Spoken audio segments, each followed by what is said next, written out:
ഞാൻ ഫാക്ട് ചോദിക്കുകയാണ്.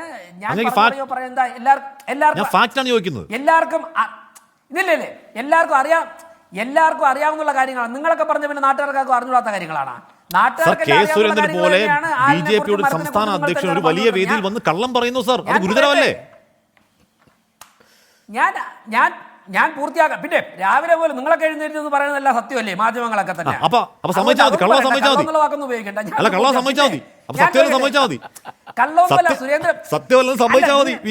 നിങ്ങളവിടെ ഇരിക്കും, ഞാൻ പറയട്ടെ. അല്ലല്ല മാധ്യമങ്ങൾ നുണ പറയുന്നു, അതുകൊണ്ട് നിങ്ങളുടെ പാർട്ടി സംസ്ഥാന അധ്യക്ഷൻ നുണ പറയാം എന്നാണോ? അങ്ങനെ ഞാൻ പറഞ്ഞില്ലല്ലോ, അങ്ങനെയൊന്നും അല്ലെന്ന് ഞാൻ പറഞ്ഞത്. പിന്നെ ഞാൻ അങ്ങനെയല്ലോ പറഞ്ഞത്. കെ സുരേന്ദ്രൻ പറഞ്ഞത് വാളയാറിനെയും വണ്ടിപ്പെരിയാറിനെയും ഉദാഹരണമാക്കിക്കൊണ്ടാണ് പറഞ്ഞത്. വാളയാറിനെയും വണ്ടിപ്പെരിയാറിനെയും ഉദാഹരണമാക്കിക്കൊണ്ട് കോവിഡ് സമയത്ത് പോലും അടൂരിൽ ഒരു സ്ത്രീയെ ആംബുലൻസിൽ വെച്ച് ബലാത്സംഗം ചെയ്തതിനെ ഉദാഹരണമായിക്കൊണ്ടാണ് കെ സുരേന്ദ്രൻ പറഞ്ഞത്.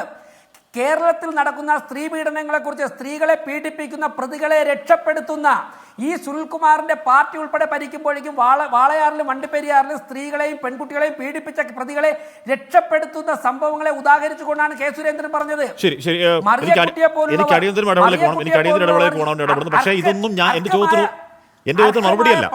എന്റെ ചോദ്യത്തിന് മറുപടിയല്ല.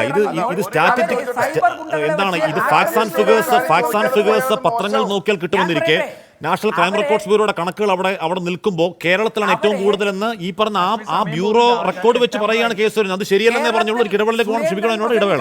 ഇത്രയും സുരേന്ദ്രൻ പറഞ്ഞത് ഇത്രയും